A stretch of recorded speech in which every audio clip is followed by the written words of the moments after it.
Kati hadithi ngeva ku Aisha ummul mu'minina Aisha binti Abu Bakari, Aisha muwala wa Abu Bakari. Yagamba ati ani Aisha radhiyallahu anha, hadithi ngeva ku Aisha Allah musime olw'ebigambo bino byagenda okwogera kubanga byali bya mazima.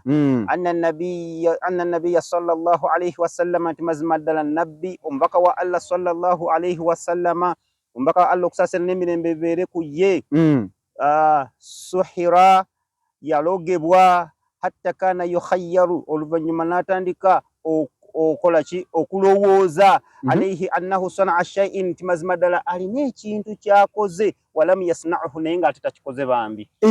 Bamuloga n'avaako. Oyogedde ekigambo ekituufu. Bajeni zedi bagenda tutegeera.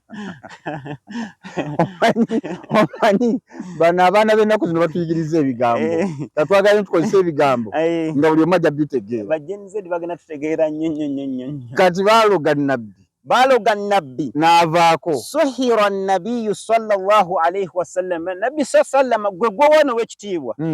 Suhira bamuloga hatta kana yukhayyaru, oluvannyuma n'atandika okulaza alayhi annahu sana'a shay'an wa lam yasna'uhu, n'alowooza nti alina ekintu kyakoze ate bambi nga tannakikola. For example, bwe bamuleeteranga emmere n'alowooza nti amaze okulya ng'atannalya. Mukazi we yajjanga mu nnyumba n'alowooza nti amaze okwegatta naye bambi ng'ate tannaba. Kugamba eddogo lyayisa bubi sallallahu alayhi wasallam. Eddogo nga lyali likambwe. Erimusumbuwa n'omusumbuwa ng'alowooza nti amaze okusaala ng'ate tannaba.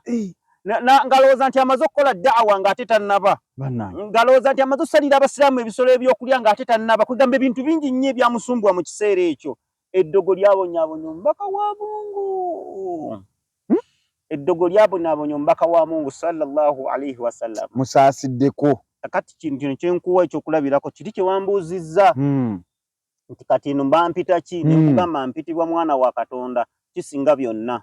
Kubanga okuyitamu ekyo ekyokubeera omwana wa Katonda, teri mulogo ne wabeera tata Fiino bajjajja Fiino asobola kundoga. Ekyo nkyogedde nze Umaru. Nze nange tebandoga. Taliyo. Era nagambako ab'oku kyalo kyewaffe eyo abaali beewayiriza gundi mulogo yagula mayembe yakola ki, nabagamba nze omuntu ayagala okugula mayembe agagaggawaza ajje muwe ssente agenda agagule saddaaka, nze aweeyonze. Aweeyonze ng'akooya obwavu. Kubanga Baganda bagamba nti ekisigula ennyana kiva mu kibeere, kati nze ekinsigula kiva mu ggulu. Kati balikirawo okwewayiriza yaguza mayembe, kusanga omuntu yakoze akasente ke n'agula pikipiki oba n'agula akamotoka ke ya saddaaka gundi. Baweeyonze.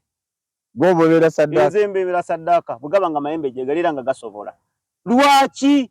Kubanga omwoyo andimu antuddemu munda si y'oli ow'amaali yani abuda ebyo ebintu ntuwe bityo.